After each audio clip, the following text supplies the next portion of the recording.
Mi marido tuvo un accidente mientras buceaba en las Islas Canarias. Mi suegra, llorando a lágrima viva, me dijo que fuera a identificar sus cosas y firmar los papeles para repatriar el cuerpo. Justo cuando me disponía a comprar los billetes de avión, recibí un extraño mensaje de texto. No vayas todavía. Revisa el arcón de madera en el desván.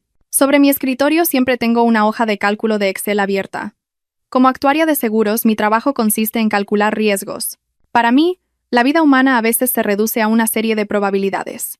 ¿Cuál es la probabilidad de que un hombre de 35 años muera de cáncer de pulmón? ¿Cuál es la probabilidad de un accidente de tráfico en hora punta en la glorieta de Atocha? Todo sigue unas reglas. Pero mi vida acababa de recibir una variable que escapaba a cualquier cálculo. El teléfono fijo sonó con el número de casa de mi suegra. Arrugué la frente y miré el reloj. Las 10 de la mañana. A esa hora, Isabel solía estar de compras o cotillando con sus amigas del club de lectura del barrio. Rara vez me llamaba, a no ser que necesitara dinero. Descolgué el teléfono. Con voz tranquila. Dígame, Isabel, soy Elena. Al otro lado de la línea no hubo una respuesta inmediata, sino un llanto desconsolado, sollozos, el sonido de alguien sonándose la nariz y gritos entremezclados, creando un caos sonoro que me hizo apartar un poco el auricular. «¡Elena se ha muerto, hija! Javier nos ha dejado». Mis dedos, que tecleaban en el ordenador, se detuvieron en seco. Javier era mi marido. Actualmente en un viaje de trabajo combinado con vacaciones en las Canarias. Según él, era para estudiar el mercado de importación de electrodomésticos, acompañado de algunos socios. «Cálmese y cuéntemelo todo». «¿Qué le ha pasado a Javier?», pregunté, con la vista todavía fija en una gráfica de mortalidad en la pantalla. Estaba buceando en una cala de esas, cala perdida. Ha llamado la policía de allí. Dicen que solo han encontrado su botella de oxígeno. «Ay, hija mía, qué desgracia la mía», gimió Isabel con desesperación. Sus lamentos resonaron en mi silenciosa oficina, haciendo que algunos compañeros se giraran para mirarme con compasión. Mantuve la postura, pero mi cerebro empezó a procesar datos más rápido que cualquier ordenador. Javier desaparecido mientras buceaba. Sabía perfectamente que Javier era un excelente nadador. Había ganado el segundo premio en una competición de natación a nivel de distrito en el instituto. Además, Cala Perdida era una zona conocida por sus aguas tranquilas y cristalinas, y la profundidad en las áreas de buceo para turistas no era especialmente peligrosa. Javier además era una persona meticulosa, o para ser más exactos, un cobarde. Jamás arriesgaría su vida en juegos de emociones fuertes sin llevar el equipo de protección más completo. La probabilidad de que un buen nadador, buceando en aguas seguras, durante una temporada de mar en calma, desapareciera sin dejar rastro era prácticamente nula, a menos que hubiera un factor externo, o que él mismo lo hubiera querido así. ¿Qué más le han dicho? ¿Han encontrado el cuerpo? No. Dicen que solo han encontrado un chaleco salvavidas roto y la botella de buceo a la deriva. Seguro que se lo ha llevado la corriente. O un tiburón. Ay, Javier mío. Te fuiste a trabajar o a morir. Te dije que te quedaras en casa y no me hiciste caso. Isabel reanudó su letanía de lamentos.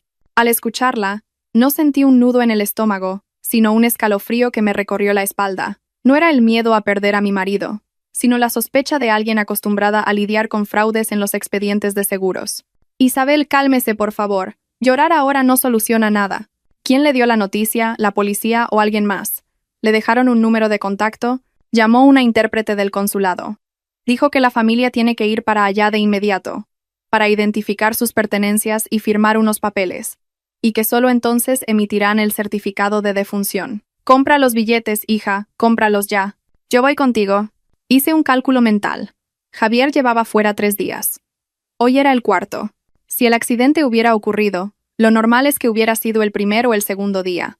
¿Por qué avisaban ahora? ¿Y por qué tanta prisa por firmar un certificado de defunción sin haber encontrado un cuerpo? Según la ley, una persona desaparecida debe ser declarada muerta tras un periodo determinado y después de numerosos procedimientos de búsqueda. La insistencia en firmar el certificado de inmediato era una anomalía muy grande.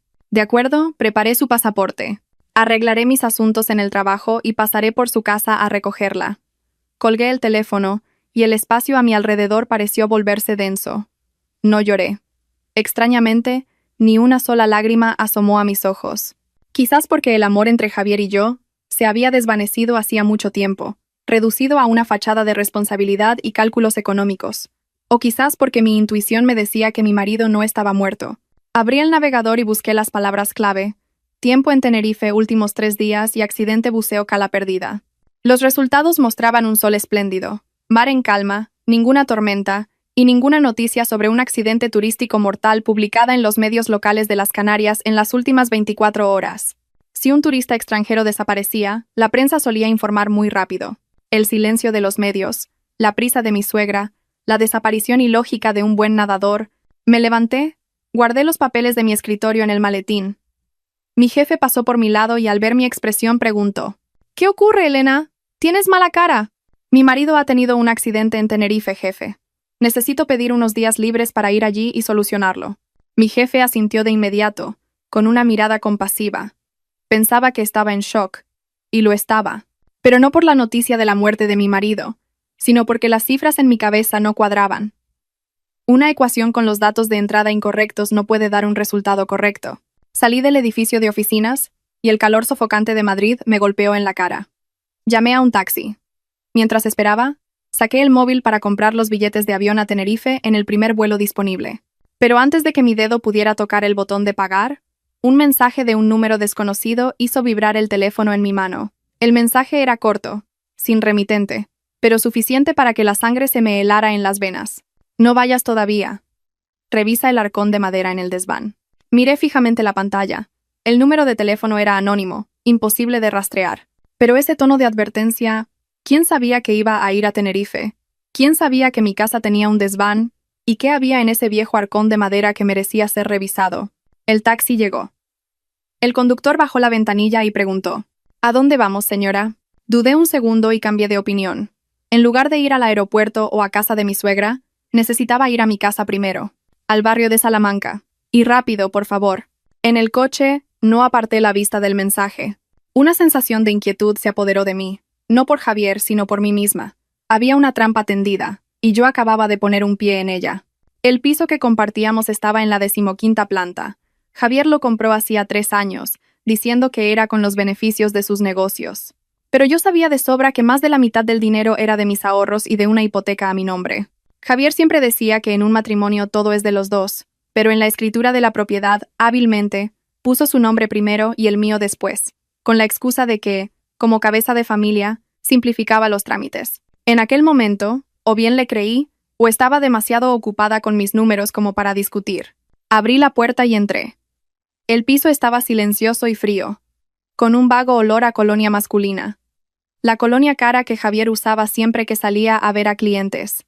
No encendí las luces, fui directamente al desván.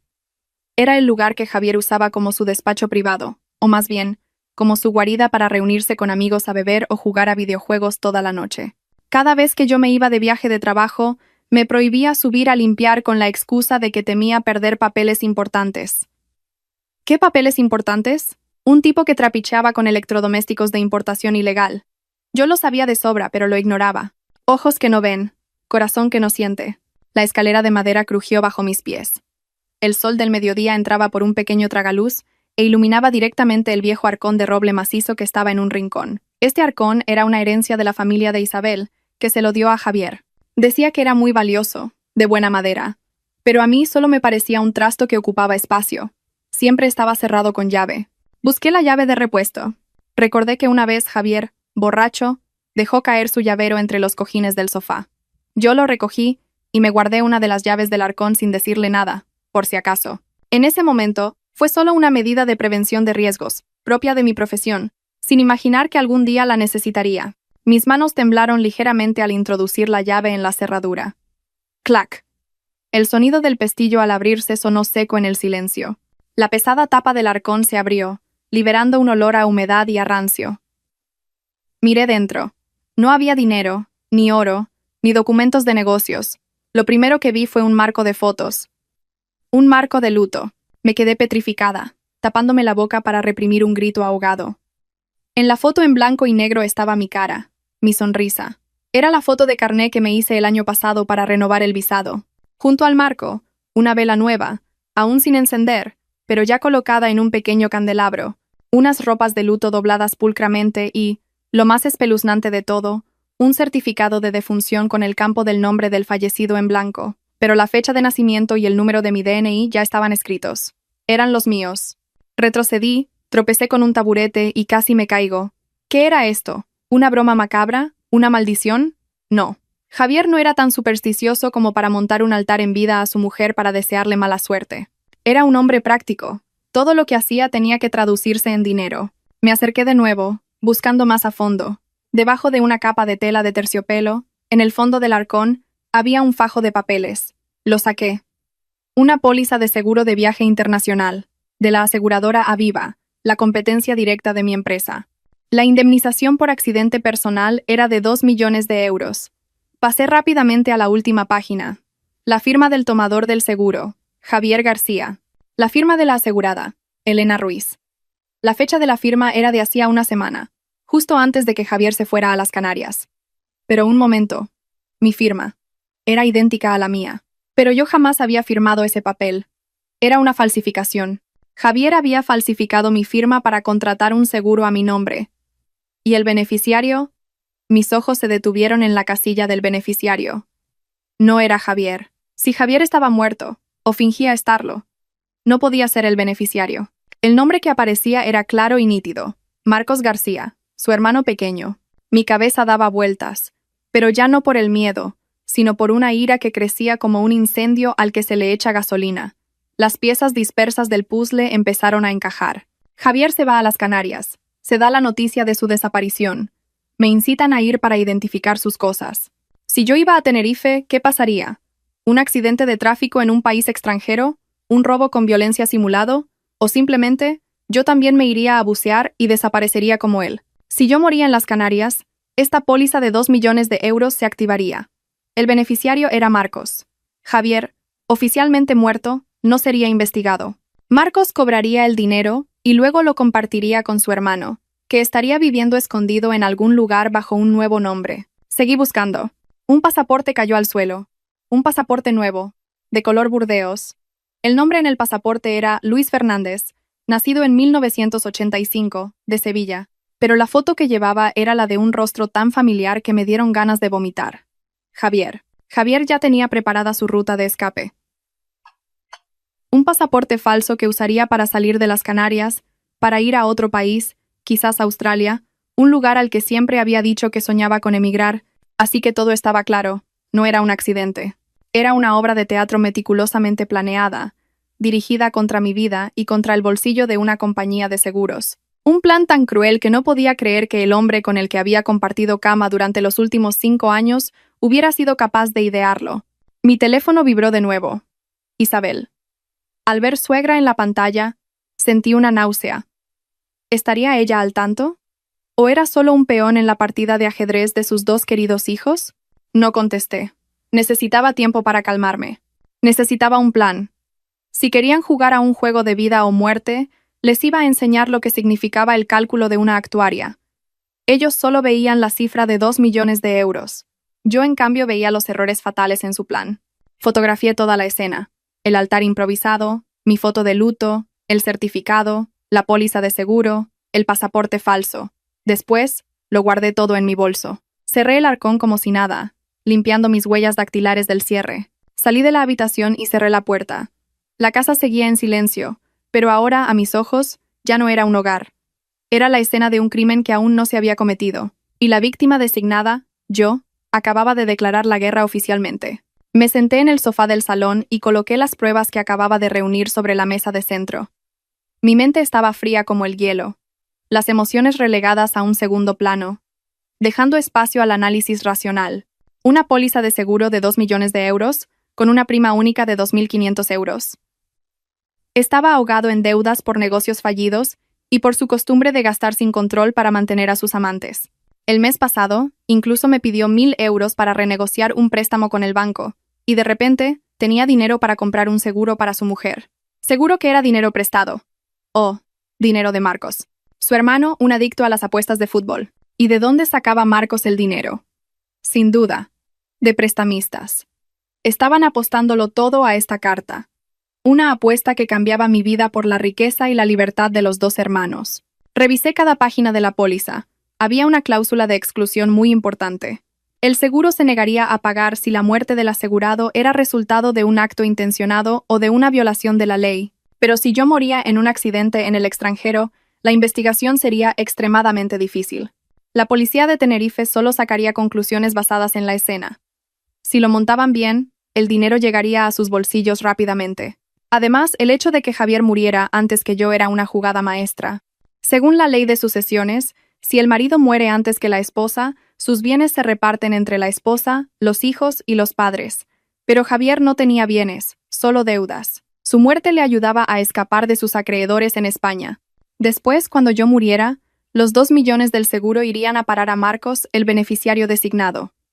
Marcos usaría el dinero para pagar las deudas de ambos y mantener a Javier en el extranjero. Perfecto. Un plan perfecto en teoría. Pero se habían olvidado de una cosa. ¿Quién era yo? Yo era la persona que se dedicaba a buscar hasta el más mínimo detalle en las solicitudes de indemnización. Sabía cómo encontrar las incoherencias más pequeñas que una persona normal pasaría por alto. Cogí el pasaporte falso y lo examiné bajo la luz. La falsificación era bastante sofisticada, pero aún tenía fallos. El código de barras de la parte inferior no coincidía del todo con el nuevo estándar. El sello en relieve estaba ligeramente desviado. Podría colar en un control fronterizo por carretera o si pasaba de forma ilegal, pero en un aeropuerto internacional, sin duda lo detectarían. Entonces, ¿cómo pensaba viajar Javier? De Tenerife a Australia no se puede ir andando. Seguramente usaría una ruta marítima o sobornaría a una red de tráfico de personas. Mi teléfono sonó de nuevo. Esta vez no era Isabel, sino el número de Sofía, la joven y guapa amante de Javier. Nunca había guardado su número, pero lo recordaba porque lo había visto repetido hasta la saciedad en la factura detallada del teléfono de Javier del mes pasado. Contesté sin decir nada. «Hola, Elena». Su voz era melosa, falsamente dulce. «Soy Sofía, una socia de Javier. Me he enterado de lo que le ha pasado. Lo siento mucho, te doy mi pésame». «Socia. Socia de cama, querrás decir». «Gracias». «¿Llamabas por algo en particular?». Respondí con voz gélida. «Bueno, es que Javier me debía algo de dinero para la importación de esta partida, y ahora que ha desaparecido, estoy muy preocupada. Vas a ir a Tenerife, ¿verdad? ¿Para ver cómo está la situación?». Estaba sondeándome. Quería saber si iba a ir. Seguramente ella también formaba parte del plan. Una mujer tan interesada en el dinero como Sofía no dejaría pasar la oportunidad de repartirse 2 millones de euros. Estoy de camino al aeropuerto. No te preocupes. Si encuentro a mi marido, le diré que te pague. Y si está muerto, puedes traerme la factura. Enfatiqué deliberadamente la palabra muerto. Claro, claro. Ten mucho cuidado por allí. Es un sitio muy peligroso. Su última frase sonó como una amenaza velada. Peligroso. Colgué y esbocé una sonrisa. ¿Peligroso? Los que estáis en peligro sois vosotros. Abrí mi portátil e inicié sesión en el sistema de datos de mi empresa, usando, por supuesto, mi cuenta con permisos de administrador. Busqué el nombre de Marcos García. Los resultados aparecieron. Marcos García tenía 3 préstamos personales vencidos en 2 bancos diferentes, con una deuda total que ascendía a 25.000 euros. Además, su nombre estaba en la lista negra de morosos de ASNEF. Con un historial financiero tan desastroso, Marcos nunca habría sido aprobado como beneficiario de una póliza tan grande si la aseguradora hubiera hecho una investigación exhaustiva, pero Javier se había saltado las reglas comprando un seguro de viaje. Este tipo de póliza tiene una evaluación mucho más laxa que un seguro de vida. Solo se necesita pagar la prima para que entre en vigor. Necesitaba más pruebas. Recordé que Javier tenía un teléfono viejo, con la pantalla rota. Lo había dejado tirado en un cajón de su escritorio en casa, diciendo que ya no funcionaba. Corrí al escritorio del salón y revolví el cajón. Un viejo iPhone 7 yacía bajo un montón de facturas de la luz y el agua. Lo conecté al cargador y, por suerte, se encendió. La contraseña. Javier era un hombre simple. O más bien, perezoso. Sus contraseñas siempre eran su fecha de nacimiento o la mía. No me quería tanto. La de su madre tampoco. Probé con la de Sofía. Sabía su fecha de nacimiento porque una vez Javier me pidió que encargara una tarta para un socio, especificando la fecha. Clic. La pantalla se desbloqueó. Sonreí con amargura. Típico.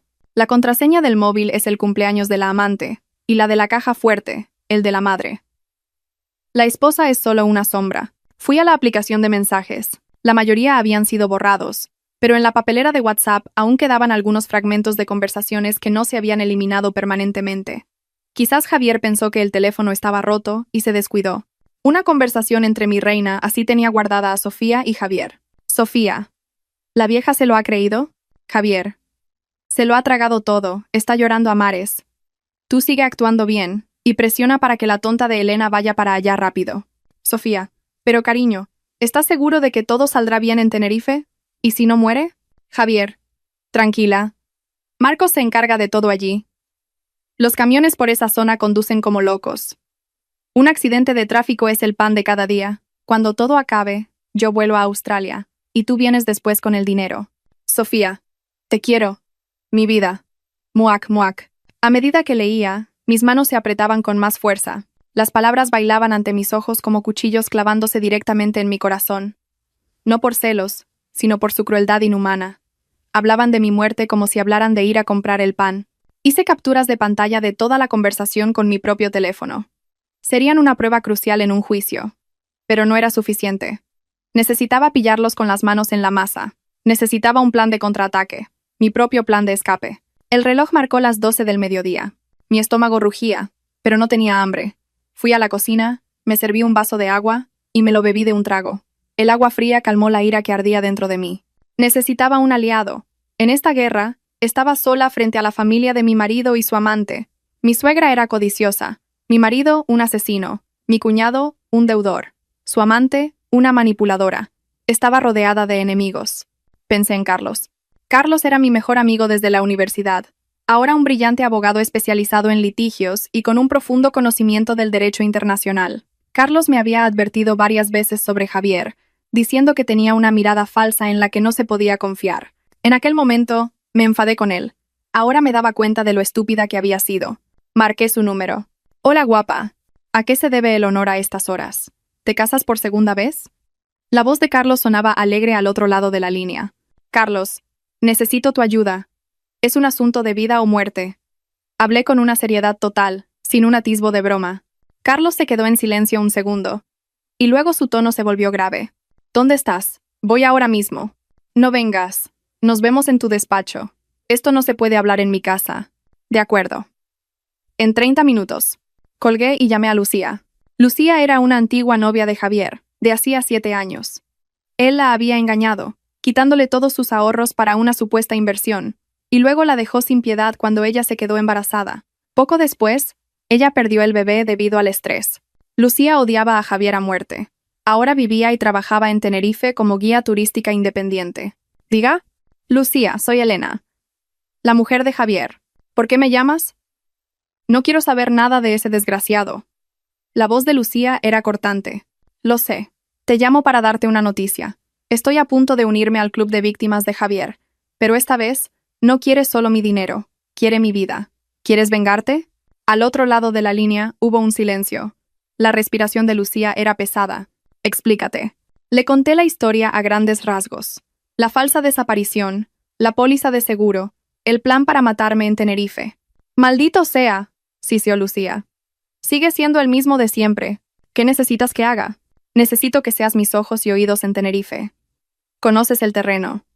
Ayúdame a encontrar dónde se esconde Javier. Estoy segura de que no ha ido muy lejos. Tiene que esperar a que yo llegue y muera para poder moverse. De acuerdo. Ven, yo te recogeré. Te juro que le arrancaremos la máscara a ese miserable. Con el apoyo de Lucía, me sentí un poco más segura. Me cambié de ropa, eligiendo un conjunto negro y discreto, y me puse unas grandes gafas de sol para ocultar mis ojos supuestamente hinchados. En realidad no lo estaban, pero necesitaba interpretar el papel de esposa afligida. Cogí algo de dinero en efectivo, reuní todos mis documentos importantes, mi libreta de ahorros personal, el dinero que había ocultado a Javier, y lo metí todo en el bolso. Salí de casa, cerrando la puerta con cuidado. Antes de irme, miré a la cámara de seguridad instalada en una esquina del salón. La cámara estaba conectada al teléfono de Javier. Seguro que estaba vigilando mis movimientos. Me paré frente a la cámara e interpreté una pequeña escena. Me tapé la cara. Mis hombros temblaban como si estuviera sollozando. Luego me dejé caer sobre la mesa, golpeándome el pecho con el puño en un gesto de dolor extremo. Después, me sequé las lágrimas. Saqué una maleta y empecé a meter ropa de forma desordenada y apresurada.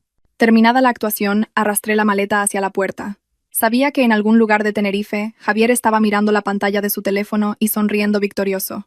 Pensaba que el pez había picado el anzuelo, pero no sabía que este pez tenía los dientes más afilados de lo que él imaginaba. Cogí un taxi hasta el despacho de abogados de Carlos. Por el camino ya iba trazando en mi mente los pasos a seguir. Paso 1. Fingir que caigo en la trampa y voy a Tenerife. Paso 2. Cortar las fuentes de financiación de Javier y Marcos. Paso 3. Usar su propio plan en su contra. Convertir la muerte fingida de Javier en una muerte legal real, dejándolo como un fantasma sin identidad, incapaz de ir a ninguna parte. Paso 4. Destapar su crimen y meterlos a todos en la cárcel. El coche se detuvo frente al edificio de oficinas de Carlos. Pagué y bajé con decisión. El sol de la tarde proyectaba mi larga sombra sobre el asfalto caliente. El juego ha comenzado, Javier. Querías interpretar el papel del marido desafortunado. Te concederé tu deseo, pero el final del guión lo escribiré yo. El despacho de Carlos estaba en la 10ª planta, con vistas al río Manzanares. Carlos me recibió con una seriedad que rara vez mostraba. Siéntate. Tienes un aspecto terrible, pero tus ojos cortan como cuchillos. Me sirvió un vaso de agua. Dejé el bolso y saqué un dossier con fotocopias. Había pasado por una copistería para hacer copias de las pruebas. Mira esto. Carlos cogió los papeles y los hojeó rápidamente. A medida que leía, sus cejas se fruncían cada vez más. Dios mío, 2 millones de euros. Un pasaporte falso. Este Javier tiene más agallas que cerebro. Esto es una conspiración para cometer asesinato con fines de lucro. Y muy bien organizada. ¿Qué piensas hacer? ¿Denunciarlo a la policía española ya? Denunciarlo ahora no sirve de mucho. Negué con la cabeza. Estas pruebas demuestran que ha falsificado documentos y que tiene intención de estafar, pero no son suficientes para acusarlo de asesinato, porque el acto no se ha cometido. Además, está en Tenerife. El proceso de extradición es un lío. Si lo alertamos, huirá a un tercer país de inmediato. Y entonces, encontrarlo será como buscar una aguja en un pajar. Quiero atraparlos a todos, a su amante y a su hermano cómplice también. Eres muy valiente, Elena. Allí estarás en su terreno, en un lugar que no conoces. ¿Y si contrata a un par de matones para que te liquiden? Tengo a Lucía para ayudarme allí. Y necesito que tú me hagas un favor muy importante aquí. ¿Qué favor? Dilo. Por nuestros años de amistad, te ayudaré en todo lo que pueda. Necesito que prepares los documentos para solicitar al juzgado la declaración de ausencia y la congelación de sus bienes. Y que contactes con un bufete de abogados asociado en Tenerife para preparar los trámites legales allí. Quiero que en cuanto ponga un pie en la isla, Javier se convierta en un cadáver legal. Que todas sus cuentas bancarias y tarjetas de crédito queden bloqueadas. Sin dinero y sin su pasaporte real, y con el falso en mi poder, estará acorralado. Carlos asintió. De acuerdo, eso está dentro de mis competencias. Conozco un bufete muy prestigioso en Santa Cruz de Tenerife. Les enviaré el expediente ahora mismo, pero ten mucho cuidado. Una cosa más. Sonreí fríamente. Necesito pedirle prestado un dinero a mi querida suegra. Digamos que como compensación por el daño moral. ¿Qué piensas hacer? Isabel tiene una libreta de ahorros para su jubilación con unos 150,000 euros. Además del dinero que Marcos acaba de sacar de la venta de un terreno en el pueblo para pagar deudas, pero que aún no ha pagado. Voy a quedarme con todo ese dinero. Carlos abrió los ojos como platos. ¿Piensas engañarlos a ellos también? No es engañar, es custodiarlo. Si tienen dinero, seguirán haciendo daño. Tengo que cortar todos sus recursos antes de dar el golpe final. Saqué el teléfono y respiré hondo para calmarme. No respiré hondo. Me ajusté las gafas. Marqué el número de Isabel. Diga, Isabel, soy yo. Mi voz sonaba temblorosa, entrecortada, rota. Elena, ¿has comprado ya los billetes? ¿Cuándo nos vamos? Preguntó Isabel con urgencia. Isabel, estoy muy asustada. Acabo de recibir una noticia. ¿Qué noticia? Habla ya. Alguien me ha llamado diciendo que Javier le debe 150,000 euros a unos prestamistas. Dicen que se fue a Tenerife para escapar de ellos. Ahora saben que voy para allá a buscarlo y me han amenazado con esperarme en el aeropuerto. Dicen que si no pago, no saldré de Madrid y que no espere traer de vuelta el cuerpo de Javier. Me inventé la historia sobre la marcha. Conocía el punto débil de Isabel, el qué dirán y la superstición. Lo que más temía era que su hijo muriera lejos de casa y su alma vagara por el mundo. 150,000 euros. ¿En qué se ha metido ese chico? Dios mío. No lo sé. Dicen que es el capital más los intereses. Ahora mismo están vigilando la entrada de mi edificio, Isabel. No me atrevo a salir. Creo que no podré ir a Tenerife. Que se quede allí, Javier. Tengo mucho miedo. ¿Estás loca? ¿Tu marido está allí esperándote y dices que lo dejes? Gritó Isabel. ¿Pero de dónde voy a sacar 150,000 euros? Si todavía estamos pagando la hipoteca. Al otro lado de la línea hubo un silencio. Pude oír a Isabel susurrando con alguien, seguramente con Marcos. Espera ahí. Déjame pensar. Quédate en casa y no hagas ninguna tontería. Isabel colgó. Dejé el teléfono sobre la mesa y le guiñé un ojo a Carlos. Han picado. El miedo a perder los 2 millones de euros de la póliza, de los que cree que se llevará una parte, hará que pague. Comparado con 2 millones, 150.000 euros le parecerá una ganga. Carlos negó con la cabeza y sonrió con amargura. Eres una actriz de primera. Empiezo a tenerte miedo, Elena. La vida me obliga a actuar, amigo mío. Si no lo hiciera, ahora mismo sería un cadáver en un ataúd volviendo de Tenerife. Me levanté y miré el río Manzanares fluir. El cielo empezaba a cubrirse de nubes de tormenta. La tormenta estaba a punto de estallar, pero esta vez, yo sería quien controlara la dirección del viento. Carlos me acompañó hasta la puerta, todavía con una expresión de preocupación. Sabía que estaba preocupado por mí, pero no era momento de flaquear. Le dije adiós con la mano y entré en el ascensor. Justo al salir del portal del edificio, mi teléfono volvió a sonar. Era Isabel. Tal como había predicho, el tiempo que tarda la codicia en vencer a la tacañería fue más corto de lo que pensaba, contesté, manteniendo el tono de pánico que ya había ensayado. Diga, Isabel, soy yo.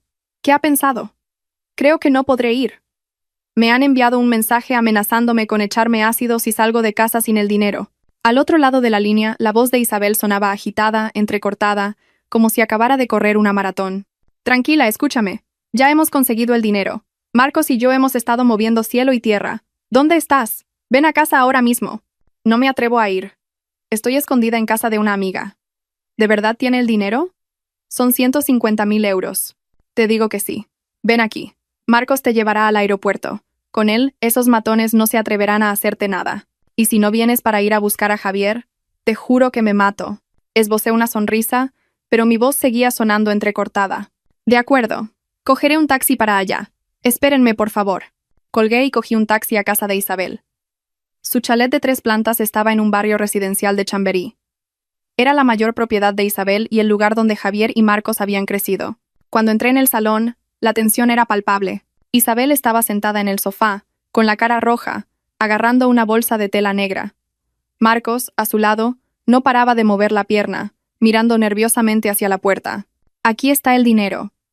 Isabel me empujó la bolsa. Es la libreta de ahorros que acabo de cancelar, más el dinero de la venta del terreno del pueblo y el oro de mi boda. Cuéntalo, hay 150.000 euros. Abrí la bolsa. Dentro había fajos de billetes de 500 euros, todavía nuevos, con ese olor característico a polímero, y junto a ellos, varios lingotes de oro envueltos en papel de periódico. Miré a Isabel y luego a Marcos. La mirada de Marcos sobre el dinero era de pesar, pero también de cálculo.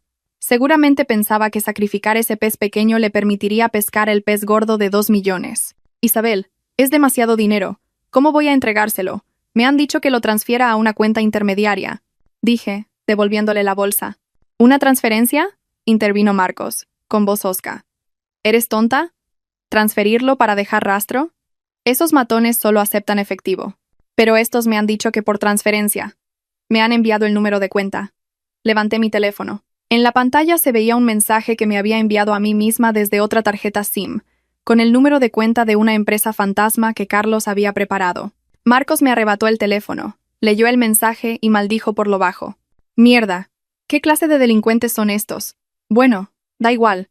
Haz la transferencia, y hazla rápido para que podamos ir al aeropuerto. Ya he comprado los billetes para ti y para mamá. El vuelo de las 6 de la tarde. Así que Marcos ya tenía los billetes. Quería deshacerse de mí cuanto antes. Pero no tengo acceso a la banca online con un límite tan alto. Fingí estar apurada.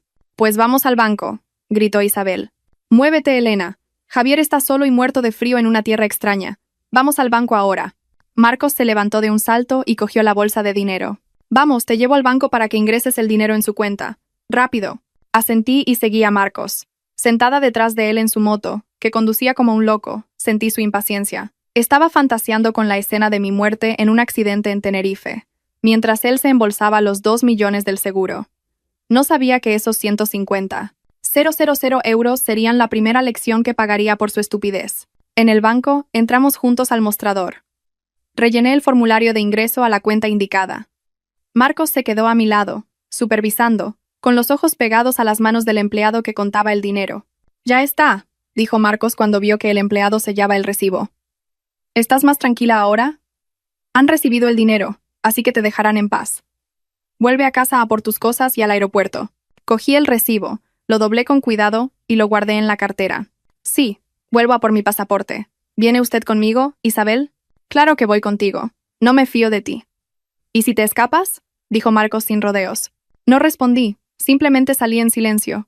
El sol de la tarde se estaba poniendo, dejando paso a la luz amarillenta de las farolas. Los 150.000 euros ya estaban a salvo en una cuenta controlada por Carlos. Ese dinero se usaría para pagar los servicios legales en Tenerife y una parte se donaría a una organización benéfica en nombre de Javier más adelante. Como si Javier estuviera haciendo una buena obra antes de ir a la cárcel. Después de ingresar el dinero, Marcos me llevó de vuelta a mi casa para recoger mi equipaje. No se atrevió a subir. Esperó abajo, en el portal, fumando un cigarrillo tras otro. Temía que las cámaras de seguridad grabaran su imagen en mi casa antes de que ocurriera el crimen. La cautela de un criminal aficionado me hizo sonreír. Subí a casa y cogí la maleta que ya tenía preparada. Antes de irme le envié un mensaje a Carlos. El dinero está en la jaula. Iniciando la fase 2. Carlos respondió al instante con un pulgar hacia arriba. Sabía que estaba listo para activar los procedimientos de congelación de los bienes de Javier en cuanto tuviera la orden del Tribunal de Tenerife. Bajé con la maleta.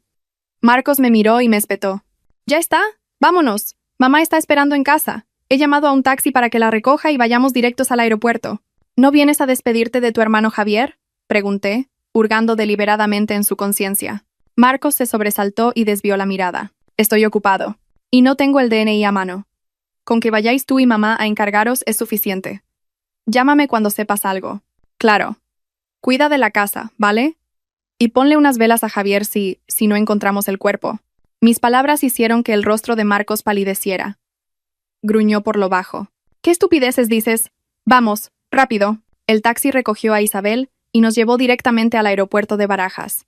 En el coche, Isabel permaneció en silencio, pasando las cuentas de un rosario, murmurando oraciones. Acababa de perder un montón de dinero y ahora estaba nerviosa por el viaje. La miré y pensé, reza todo lo que quieras, pero ningún santo bendecirá la codicia de tu familia.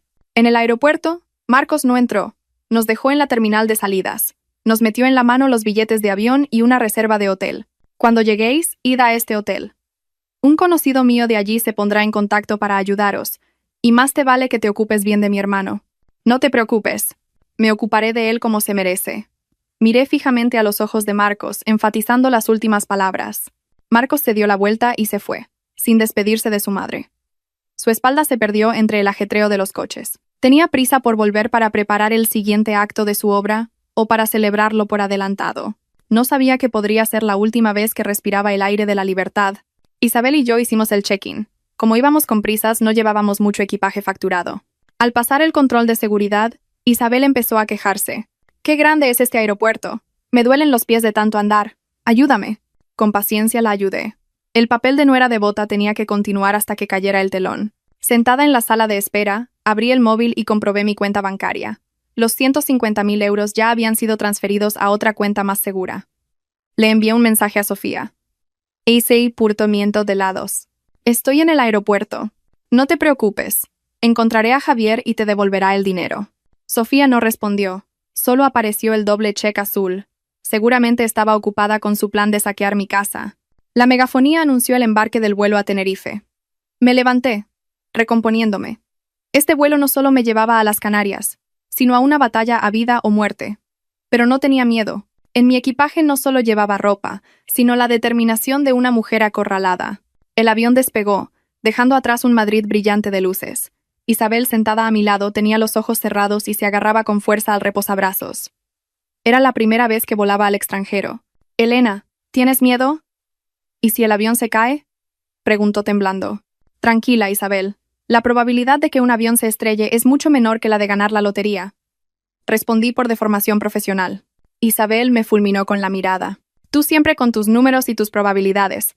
Tu marido se está muriendo y tú ahí, calculando estadísticas». Me callé y me giré hacia la ventanilla.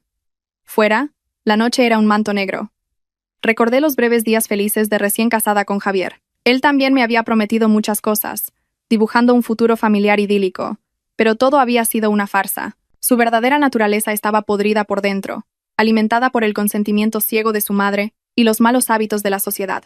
El vuelo duró casi 3 horas. Cuando aterrizamos en el aeropuerto de Tenerife Sur, ya eran más de las 9 de la noche. Lucía ya esperaba en la terminal de llegadas. Llevaba vaqueros, una camiseta y una gorra que le cubría media cara. Me saludó con la mano, pero sin llamarme por mi nombre para no llamar la atención. «Buenas noches, señora, buenas noches, Elena». «El coche espera afuera», dijo Lucía con un ligero acento canario para engañar a Isabel. «¿Quién es usted?», preguntó Isabel con recelo. «Soy amiga de un socio de Javier. Me pidió que las recogiera». Improvisé rápidamente. Lucía me guiñó un ojo y ayudó a Isabel con el equipaje. Una vieja furgoneta nos llevó a toda velocidad en la oscuridad hacia la zona de Playa de las Américas. Nos registramos en un hotel de categoría media que Marcos había reservado. En cuanto entramos en la habitación, Isabel se desplomó en la cama y se quedó dormida, agotada. Esperé a que su sueño fuera profundo, y salí sigilosamente al balcón para llamar a Lucía, que esperaba en una cafetería enfrente. «¿Qué te parece el sitio?», preguntó Lucía por teléfono. «La seguridad es pésima. El balcón es fácil de escalar. Perfecto para simular un robo o una caída accidental», comenté con frialdad. «Exacto. El matón de Javier está alojado justo en el piso de abajo. Habitación 304. Tú estás en la 404. De acuerdo. Déjalo estar por ahora. Primero tengo que hacer algo en Madrid». Abrí la aplicación de la cámara de seguridad en mi teléfono. Tal como esperaba, después de mi partida, mi casa se había convertido en el patio de recreo de Sofía. En la pantalla, la imagen del salón de mi casa aparecía nítida gracias al modo de visión nocturna. Sofía estaba allí. Llevaba un camisón de seda transparente y sostenía una copa de vino. El vino de Javier. Se paseaba como si fuera la dueña. Estaba registrando la vinoteca y luego la estantería de la televisión. Metió en su bolso varias botellas de vino caro, la PlayStation 5 de Javier e incluso el robot aspirador. Pero eso no fue todo. Entró en mi dormitorio. Abrió mi armario, sacó mis bolsos de marca, se los probó y luego se llevó todos mis perfumes y cosméticos. Activé la grabación de pantalla. Este acto de robo descarado sería un regalo maravilloso para Marcos. Busqué el número de WhatsApp de Marcos y le envié el vídeo que acababa de grabar con un mensaje. «Marcos, acabo de mirar las cámaras para ver cómo estaba la casa y me encuentro con esto. Sofía dijo que venía a cuidar la casa, pero parece que se está llevando cosas. Creo que también está intentando abrir la caja fuerte de Javier». Añadí el detalle de la caja fuerte para provocar a Marcos. Sabía que él era muy celoso con el dinero de la familia, especialmente ahora que estaba lleno de deudas y consideraba los bienes de su hermano como propios. Solo 2 minutos después, mi teléfono vibró. Marcos llamaba. No contesté. Dejé que llamara 3 veces más y luego le respondí con un mensaje. «Estoy en el hotel. Hay mala cobertura y no oigo bien. Mira a ver qué pasa, que Sofía se está llevando todo». Le envié otro fragmento de vídeo. Esta vez, Sofía estaba forcejeando con la caja fuerte de nuestro dormitorio. En realidad, no sabía la combinación, solo estaba probando suerte. Al otro lado, en Madrid, Marcos debía de estar volviéndose loco. Pensaría que Sofía y Javier estaban conspirando para dejarlo fuera del reparto. La desconfianza entre cómplices es siempre el punto más débil. Efectivamente, 15 minutos después, vi por la cámara cómo la puerta principal se abría de golpe. Marcos irrumpió en la casa, con la cara roja de ira, empuñando un bate de béisbol. «¡Zorra! ¿Qué coño estás haciendo?», gritó Marcos, abalanzándose sobre Sofía. Sofía gritó aterrorizada, dejando caer una botella de vino que se hizo añicos en el suelo. «Marcos, ¿qué haces aquí?». «Javier me dijo». «¿Javier te dijo qué? ¿Que vinieras a vaciar mi casa? ¿Pensabas quedártelo todo?». Marcos agarró a Sofía por el pelo y le dio una bofetada que resonó en toda la casa. Sofía empezó a llorar y a suplicar. La escena caótica se desarrollaba ante mis ojos en la pequeña pantalla del móvil. Sonreí y guardé todo el vídeo. Era una prueba de allanamiento de morada y agresión. Con esto, podría meterlos a los dos en la cárcel o, al menos, hacer que se destruyeran mutuamente. Apagué el teléfono y volví a la habitación. Isabel seguía roncando. No tenía ni idea de que, en casa, su querido hijo menor se estaba peleando con la amante de su hijo mayor en la misma casa de la que ella tan orgullosa se jactaba ante sus vecinos. Mañana, cuando el sol saliera sobre el mar de Tenerife, mi obra comenzaría oficialmente. A la mañana siguiente, desperté a Isabel temprano. Se quejaba de dolor de espalda y de cabeza. «Elena, ve a buscar a Javier y tráelo aquí. Estoy agotada. Levántese, desayune, y luego iremos a ver a los abogados. Dicen que tienen una pista sobre Javier». «¿Mentí? ¿De verdad? ¿Está vivo?». Isabel se levantó de un salto, con los ojos brillantes. No lo sé con certeza, pero dicen que necesitan que un familiar verifique la información. Bajamos al vestíbulo del hotel. Lucía ya esperaba con la misma furgoneta de ayer. Buenos días, señora. Suba, por favor. La furgoneta recorrió la carretera costera. El sol de la mañana brillaba sobre un mar azul intenso. El viento marino soplaba con fuerza, trayendo un sabor salado. El paisaje era paradisíaco, pero el propósito de nuestro viaje era infernal. En lugar de llevarnos a la comisaría o al hospital, Lucía nos condujo a un despacho de abogados en el casco antiguo de Santa Cruz. Era el bufete asociado de Carlos. ¿Por qué venimos aquí? ¿No íbamos a buscar a Javier?, preguntó Isabel al ver el cartel del despacho. Entre primero, Isabel. Tenemos que hacer unos trámites legales para que ellos intervengan y aceleren la búsqueda. La policía aquí es muy lenta. Se necesita la presión de un abogado para que se muevan. Le expliqué vagamente. Isabel se lo creyó al instante. Para ella, la ley era algo abstracto y temible, así que al oír la palabra abogado, se encogió y obedeció sin rechistar. Un abogado canario llamado Somchai nos recibió. Hablaba un inglés excelente y Lucía actuó como intérprete. Buenos días, señora. Buenos días, Elena. Hemos recibido el expediente del abogado Carlos. Ya hemos iniciado el procedimiento para solicitar al tribunal la declaración de ausencia del señor Javier en circunstancias especiales para congelar sus bienes. Sin embargo, acabamos de recibir una información interesante de la Guardia Civil del Mar. Somchai me deslizó una carpeta. Dentro había imágenes extraídas de una cámara de seguridad de un pequeño muelle al norte de la isla, lejos de la zona turística. En la foto, un hombre con la misma complexión que Javier subía a un barco pesquero. Llevaba una gorra calada y una mascarilla, pero su forma de andar ligeramente encorvada y el reloj que llevaba en la muñeca eran inconfundibles. Ese reloj fue mi regalo de aniversario el año pasado. ¿Cuándo se tomó esta foto?, pregunté, con el corazón latiendo deprisa. 2 días después de que se denunciara la desaparición del señor Javier. Es decir, ayer, respondió Somchai. Está vivo, exclamó Isabel al ver la foto, con lágrimas corriendo por sus mejillas. Gracias a Dios. Hijo mío, aquí está tu madre. Agarré la mano de Isabel con fuerza. Cálmese, Isabel. Si está vivo, ¿por qué no ha llamado a la familia? ¿Por qué se sube a un barco pesquero a escondidas? Mi pregunta fue como un jarro de agua fría para Isabel. Se quedó perpleja. Es verdad. ¿Por qué no me ha llamado? ¿Lo habrán secuestrado? ¿O habrá perdido la memoria? No lo creo. Su forma de andar es muy decidida. Está huyendo, dije con voz firme. ¿Huyendo de quién? ¿De los acreedores? Recordó Isabel la historia que me había inventado. Puede ser. O de algo mucho peor. Me volví hacia Somchai. ¿Sabe a dónde se dirige ese barco? Según el plan de navegación, se dirige a La Gomera. Desde allí podría intentar cruzar a la península o a otros países por mar, pero ya hemos avisado a la Guardia Civil para que lo intercepten. El barco está ahora mismo anclado en un pueblo pesquero cercano por un problema en el motor. ¿Qué pueblo?, pregunté. Un pueblo llamado La Caleta, a unos 30 kilómetros de aquí. Me levanté de un salto. Vámonos, Isabel.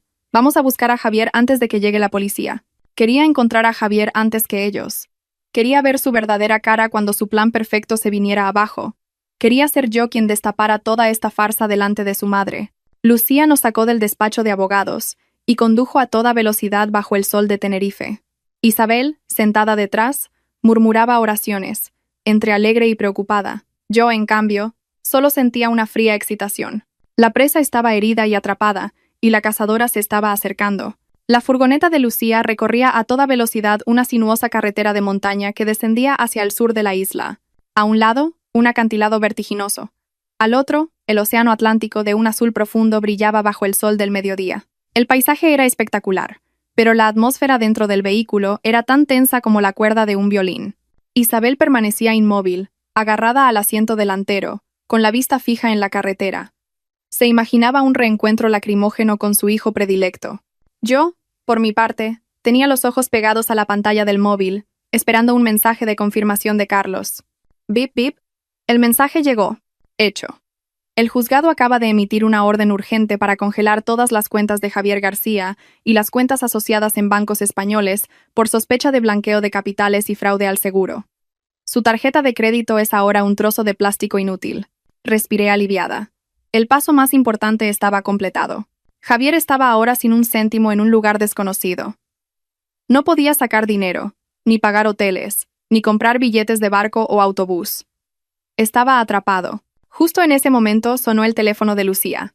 Lo puso en altavoz, sin apartar la vista de la carretera. Dime. Una voz de hombre, ronca y apresurada, resonó. Lucía, soy el colega de Javier. Marcos acaba de llegar esta mañana. Está como loco, quiere encontrar a Javier a toda costa.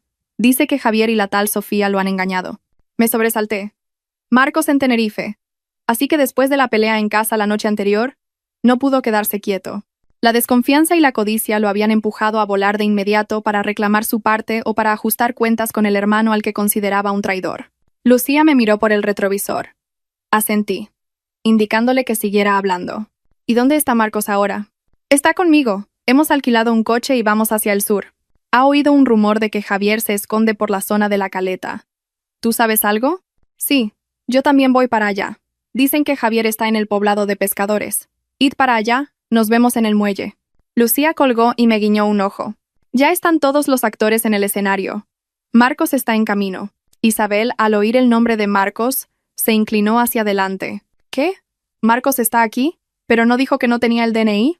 Seguro que estaba tan preocupado por Javier que encontró la manera de venir Isabel, dije, con un sarcasmo que ella no captó. ¿Lo ve? ¡Qué unidos están los hermanos! Sí, qué maravilla. Así que nos reunimos toda la familia. Isabel se emocionó hasta las lágrimas. Me giré para ocultar una sonrisa burlona. ¿Reunión? Sí. Una reunión para despedazarse mutuamente. Volví a abrir el mensaje de Carlos y añadí una línea. Prepara el plan B. Si la policía llega tarde, necesito que intervengas desde allí para retenerlos. El coche empezó a entrar en la zona de la Caleta. A diferencia del glamour de las Américas, la Caleta tenía un aspecto más salvaje y algo descuidado. Las barcas de pesca se amontonaban en el muelle, y un fuerte olor a pescado impregnaba el aire bajo el calor sofocante del mediodía. Según la última localización del móvil de Javier que me enviaron los detectives, está en esta zona. Señalé un grupo de chabolas junto al mar. Isabel miró el poblado con cara de asco. ¿Por qué estaría aquí? Mi hijo es un director de empresa. Se supone que está de vacaciones en un resort. ¿Se le ha olvidado? Está huyendo de sus deudas. Si se quedara en un hotel de 5 estrellas, lo atraparían enseguida. El coche se detuvo al principio de un callejón estrecho. Bajamos y el calor que emanaba del asfalto nos golpeó. Me ajusté las gafas de sol y el bolso. Dentro, no solo llevaba documentos, sino también un arma secreta. Un pagaré falso que había preparado para acorralar a Javier. El juego del gato y el ratón había terminado. Ahora era el momento de que el gato atrapara al ratón. No fuimos directamente al poblado. Nos detuvimos en un pequeño bar, al borde de la carretera, para observar. Desde allí, teníamos una vista panorámica del muelle, donde los viejos barcos pesqueros se mecían con las olas. Isabel estaba impaciente por salir a buscar a su hijo, pero la detuve. Cálmese. Si entramos ahora, podría pensar que somos los acreedores y huir. Hay que esperar y ver cómo se desarrollan los acontecimientos. Unos 15 minutos después, un taxi rojo se detuvo no muy lejos de nosotros. 2 hombres bajaron. Uno era delgado, de piel morena y con los brazos cubiertos de tatuajes. Era el matón de Javier. El otro, más corpulento, llevaba una camisa de flores y sudaba a mares, con una expresión de furia. Era Marcos. Nada más bajar, Marcos empezó a maldecir y a dar patadas a unas cestas de pescado, lo que provocó las miradas de desaprobación de los pescadores locales. «Joder, qué calor hace aquí, parece un horno. ¿Dónde está Javier? Dijiste que estaba aquí», le gritó al otro. «Tranquilo, jefe. La localización dice que está por aquí cerca. Déjame preguntar a la gente». El matón sacó su móvil y le enseñó una foto de Javier a una pescadera. La mujer entrecerró los ojos y señaló hacia el final de un callejón oscuro que conducía al mar. «Ahí está, es Marcos». Isabel intentó gritar, pero le tapé la boca a tiempo. «Silencio. ¿Quiere que Marcos encuentre a Javier antes que nosotros? ¿No ve que su actitud es extraña? ¿Extraña? Está preocupado por su hermano, por eso está nervioso. Suéltame». Agarré con más fuerza a Isabel y le susurré al oído con voz gélida. «Mire bien. ¿Qué lleva Marcos en la mano?» Isabel entrecerró los ojos. En la mano de Marcos brillaba un cuchillo de pelar fruta, largo y afilado, que acababa de coger de un puesto de fruta al pasar, o que ya llevaba consigo. No estaba segura. «¡Dios mío! ¿Para qué quiere un cuchillo?», exclamó Isabel horrorizada. «Ya se lo dije. Marcos y Sofía se han puesto de acuerdo para robarle a Javier. Ahora que Javier está vivo, su plan se ha ido al traste. Ha venido aquí a matarlo para silenciarlo». Mi mentira dio en el blanco del mayor miedo de Isabel. Se le aflojaron las piernas y su cara se quedó sin una gota de sangre. ¿Y qué hacemos, hija? Usted quédese aquí quieta. Yo me encargo». Saqué mi teléfono y envié un mensaje a un número desconocido. En realidad, a otra tarjeta SIM que había preparado para hacerme pasar por un informador anónimo. Javier está en la casa de huéspedes número 7, al final del callejón. La casa azul con un tendedero en la puerta. Cuidado, su mujer y su madre también están llegando. Le envié ese mensaje a Marcos. Inmediatamente, vi cómo Marcos miraba su teléfono. Levantó la vista, con los ojos inyectados en sangre. Miró a su alrededor y luego le hizo una seña a su compinche para que corrieran a toda velocidad hacia el final del callejón. Ya se han ido. Sigámoslos. Tiré de Isabel para que se levantara. Lucía, que caminaba detrás, me susurró. Eres malvada. ¿Piensas dejar que se maten entre ellos? Solo les estoy ayudando a resolver sus conflictos internos. Respondí con una sonrisa amarga. Un solo tiro para dos pájaros. Seguimos a Marcos y a su matón a una distancia prudencial. El sonido de sus pasos pesados y sus maldiciones resonaba en el estrecho callejón. El olor a alcantarilla, a pescado podrido y a basura era abrumador. Era el escondite perfecto para un fugitivo como Javier, pero también la trampa perfecta para enterrarlo. Los invitados no deseados habían llegado. La fiesta de sangre estaba a punto de comenzar. La casa de huéspedes número 7 se tambaleaba sobre unos pilotes de madera clavados en el lodo negro de la orilla. Estaba construida con chapa oxidada y tablones de madera. El techo de hojas de palmera estaba podrido. El sol del mediodía caía a plomo sobre el tejado de chapa, convirtiendo el interior en un auténtico horno. Javier estaba allí dentro. Podía imaginar a mi marido, el elegante director de empresa, ahora en camiseta de tirantes, sudando a chorros, contando las pocas monedas que le quedaban y maldiciendo el calor tropical. Seguramente esperaba noticias de Marcos o de Sofía, informándole de que yo había llegado a Tenerife y había sufrido un accidente. No tenía ni idea de que el accidente estaba llamando a su puerta. Marcos y su cómplice llegaron a la puerta de la casa. Marcos no llamó. La derribó de una patada. ¡Boom! La frágil puerta de madera se abrió de par en par. Marcos y el matón irrumpieron como dos bestias salvajes. ¡Cabrón! ¿Te escondes bien, rugió Marcos. Isabel intentó correr hacia allí, pero la sujeté con fuerza y la obligué a esconderse detrás de un montón de redes de pesca. Espere un momento y escuche lo que dicen. Si entra ahora, se llevará una puñalada. Desde dentro llegaron ruidos de muebles rompiéndose y luego la voz de Javier, temblorosa pero intentando sonar firme. ¿Tú... qué haces aquí? ¿No deberías estar en Madrid ocupándote de todo? Ocupándome de tus muertos, gritó Marcos. ¿Intentabas jugármela? Me dijiste que fingirías tu muerte para cobrar el seguro y repartirlo. Pero la zorra de Sofía ha vaciado tu casa. ¿Dónde has escondido el dinero? Dámelo todo. ¿Sofía ha vaciado la casa? No sé nada de eso. Estoy atrapado aquí. Me han bloqueado todas las tarjetas, se defendió Javier. No me mientas. Te has puesto de acuerdo con ella para dejarme fuera. Lo sé todo. Si hoy no me das el dinero, te mato de verdad. Miré a Isabel. Se tapaba la boca con las manos, con los ojos desorbitados de terror. Las palabras de sus dos queridos hijos eran como puñales que destrozaban su corazón. Lo había entendido todo. No había habido ningún accidente. Nadie había muerto.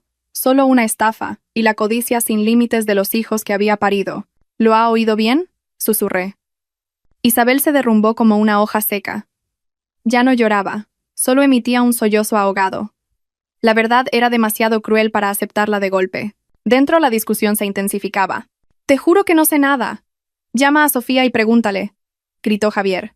«Te voy a partir la cara. ¿Dónde está el dinero? Dame la cartera». Se oyeron golpes, el sonido de una pelea, los quejidos de dolor de Javier. «Para, jefe. Si lo matas, ¿quién firma los papeles para transferir el dinero?», intervino el matón. «Si muere, yo soy el beneficiario del seguro». «Mejor todavía», gritó Marcos fuera de sí. En ese momento supe que no podía quedarme al margen. Si Marcos mataba a Javier, mi plan se arruinaría. Necesitaba a Javier vivo para que respondiera ante la ley, para que sufriera su castigo en la cárcel, no una muerte rápida. Le hice una seña a Lucía. Ella asintió, sacó su teléfono y marcó el número de la policía turística, con la que ya habíamos contactado. «Isabel, es hora de entrar. Vaya a salvar a su hijo». Tiré de Isabel y caminamos hacia la casa. El sol deslumbrante me daba en los ojos, pero no parpadeé. Miraba directamente al final que yo misma había orquestado. Empujé la puerta y entré. El interior era un campo de batalla. Muebles volcados. Un viejo ventilador que zumbaba sin aliviar el calor sofocante. Javier estaba acurrucado en el suelo, con la cara hinchada y sangrando por la nariz. Marcos estaba de pie, jadeando, todavía con el cuchillo en la mano, aunque por suerte no lo había usado. El matón vigilaba la ventana. Nuestra aparición los dejó a todos atónitos. El tiempo pareció detenerse. Mamá, balbuceó Javier, con la voz distorsionada por el dolor y la sorpresa. Me miró como si viera un fantasma. Según su guión, yo no debería haber llegado todavía, o debería estar muerta. Ay, hijo mío. Isabel no pudo contenerse más, y corrió a abrazar a Javier, llorando desconsoladamente. ¿Cómo has acabado así? Marcos retrocedió, pálido. Mamá, ¿qué haces aquí? ¿Y tú? Elena. Entré tranquilamente y cerré la puerta, bloqueando la única salida. Me quité las gafas de sol y miré fijamente a Marcos y luego a Javier. Hola a todos. ¿Qué concurrido está esto? Una reunión familiar sin avisarme. Tú lo sabías todo, ¿verdad? Tartamudeó Javier, intentando levantarse sin éxito. ¿Saber qué? ¿Que fingiste tu muerte para estafar al seguro? ¿O que planeabas matarme en Tenerife? ¿O que ibais a despedazaros entre vosotros por dinero?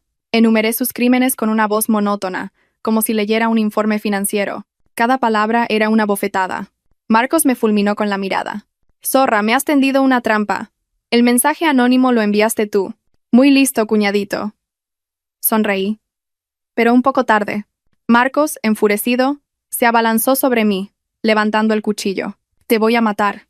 Isabel gritó aterrorizada. Pero yo no me inmuté. El matón, que estaba cerca, reaccionó de repente y detuvo a Marcos. ¿Qué haces? Suéltame, gritó Marcos. El matón me miró a mí y luego a Marcos, negando con la cabeza. Para jefe, la señora ha llamado a la policía. Si la matas ahora, nos pudrimos en la cárcel. Yo vine a cobrar una deuda, no a cumplir cadena perpetua. Resultó que el matón no era tan estúpido. Vio que la situación había cambiado. Mi confianza demostraba que yo tenía el control. Así es. La policía está de camino. Llegarán en unos 5 minutos. Miré mi reloj. Tenéis 5 minutos para despediros.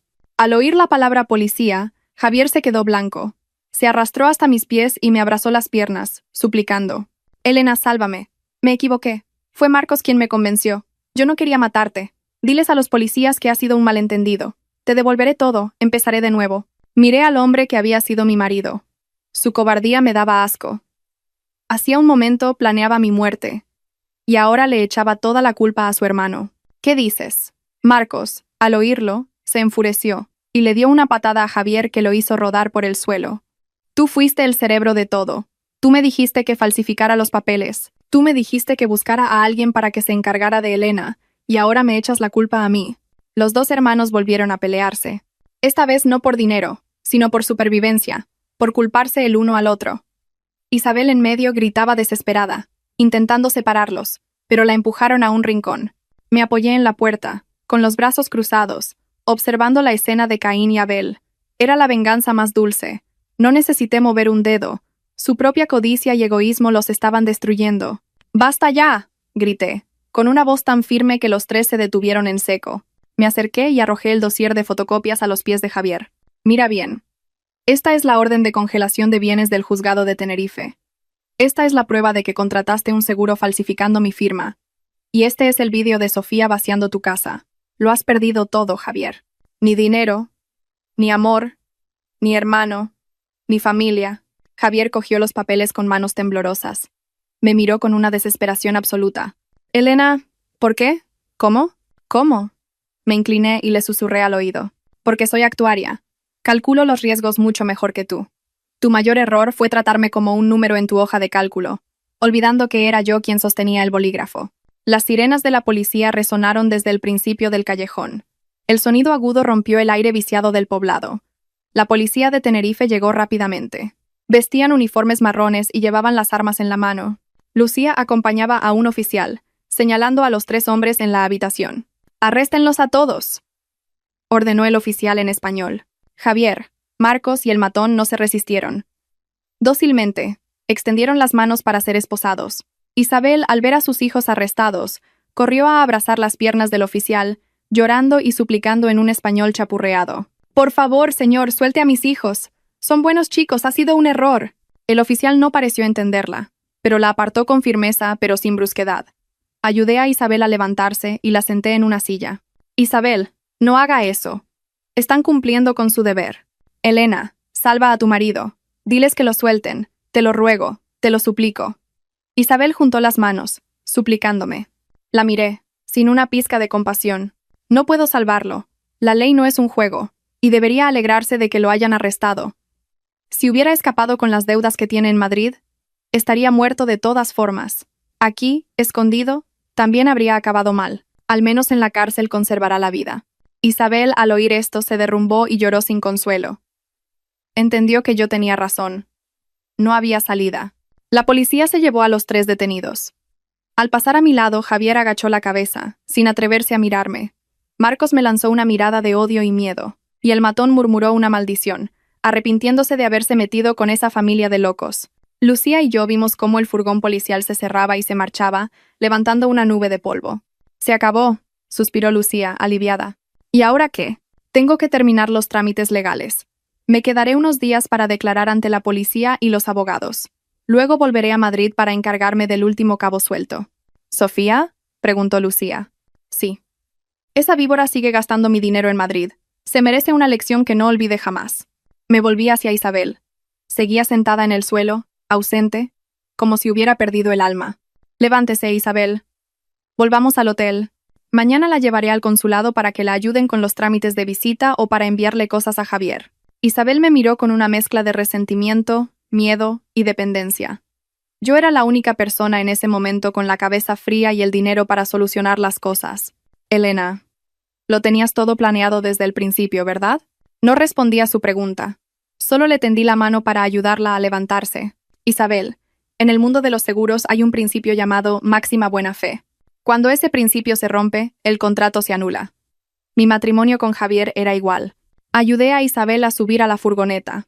El sol de la tarde en la caleta ya era más suave, pero el mar seguía rugiendo con fuerza. La tormenta en mi interior se había calmado, dejando solo la paz fría de quien ha caminado sobre las ruinas para recuperar su propia libertad. El telón había caído en Tenerife, pero el escenario en Madrid todavía me esperaba para limpiar los últimos restos.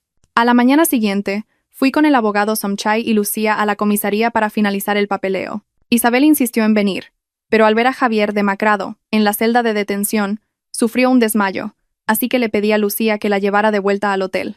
En la sala de interrogatorios, Javier estaba completamente hundido. No quedaba nada de su arrogancia habitual. Frente a mí solo había un hombre fracasado y asustado.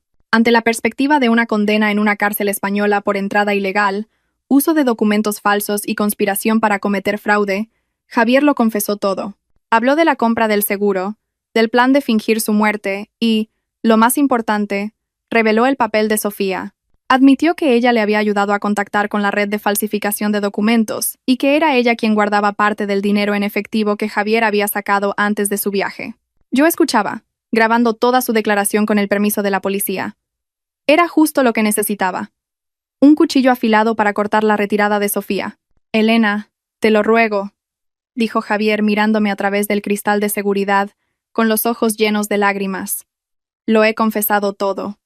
¿Puedes pedir que me reduzcan la condena? Te prometo que en cuanto vuelva a España firmaré el divorcio. Te dejaré la casa a ti». Lo miré, con una frialdad imperturbable. «Esa casa es mía. Tú no tienes ningún derecho sobre ella. Y en cuanto al divorcio, el juzgado lo tramitará de oficio mientras estés cumpliendo condena. Preocúpate de portarte bien. En la cárcel nadie te va a servir la comida, así que aprende a ser independiente». Salí de la comisaría. El sol de Tenerife seguía brillando, pero mi mente ya estaba en Madrid. Allí quedaba una serpiente venenosa a la que había que arrancarle los colmillos. Llamé a Carlos. «Ya está todo hecho aquí. Tengo la declaración de Javier acusando a Sofía de complicidad y receptación de bienes robados. Prepara la denuncia. Mañana vuelvo». «Vuelve rápido», dijo Carlos, animado. «La tal Sofía está vendiendo tus bolsos de marca por internet. Dice que son regalos que no usa y los vende baratos». Me reí con amargura. Era una inconsciente. Sofía todavía pensaba que yo estaba muerta o atrapada en Tenerife, y que Javier y Marcos estaban ocupados con su gran plan, así que a nadie le importarían unos bolsos. No sabía que cada uno de sus movimientos estaba siendo documentado como prueba en su contra. «Déjala que venda. Cuanto más venda, mayor será el delito», respondí. Volví al hotel a por Isabel. Estaba acurrucada en la cama, con los ojos hinchados. Al verme, levantó la vista, con la voz rota. «¿Volvemos mañana? ¿Y dejamos a Javier y Marcos aquí? Tienen que pagar por lo que han hecho. Cuando cumplan su condena aquí, Serán deportados a España para ser juzgados por el fraude allí. Vuelva y cuídese para poder ir a visitarlos. Isabel asintió, sin atreverse a replicar. Ahora dependía completamente de mí. Su arrogancia de suegra malvada había desaparecido, dejando solo la imagen de una anciana sola e indefensa. El vuelo aterrizó en Barajas al mediodía. Madrid me recibió con un chaparrón inesperado. Llevé a Isabel a su casa. Le di unas cuantas instrucciones y cogí un taxi directamente a mi apartamento. No avisé a nadie, ni siquiera al conserje. Quería darle una sorpresa a Sofía. Subí al 15º piso. El pasillo estaba en silencio. Me paré frente a la puerta de mi casa y respiré hondo. Introduje la llave en la cerradura, pero no giró. Sofía había cambiado la cerradura. Sonreí. ¿Creía que cambiando la cerradura se quedaría con mi casa? Olvidaba que el piso estaba a mi nombre y que yo era la propietaria legal. Además, era un edificio de lujo. Cualquier cambio en la estructura o la seguridad debía pasar por la administración. Bajé a la recepción y hablé con el administrador, presenté los documentos de propiedad y denuncié que un extraño había entrado y cambiado la cerradura sin permiso. La administración envió inmediatamente a un guardia de seguridad y a un cerrajero conmigo. Esa señorita Sofía dijo que era prima suya y que venía a cuidar la casa. Incluso nos enseñó una autorización firmada por su marido. Se excusó el administrador. Esa firma es falsa. Mi marido está detenido en Tenerife por falsificación de documentos. ¿Cómo iba a firmar una autorización para ella en Madrid? El administrador se puso pálido y llamó urgentemente al cerrajero para que forzara la cerradura. El ruido del taladro fue ensordecedor.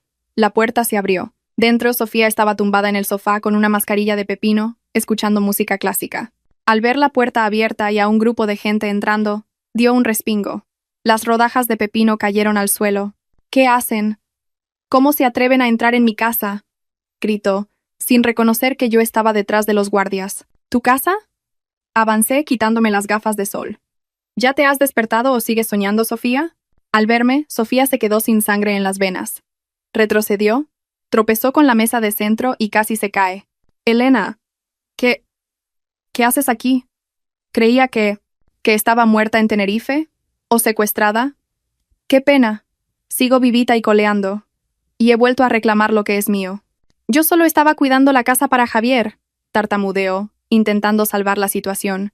¿Cuidando la casa y cambias la cerradura?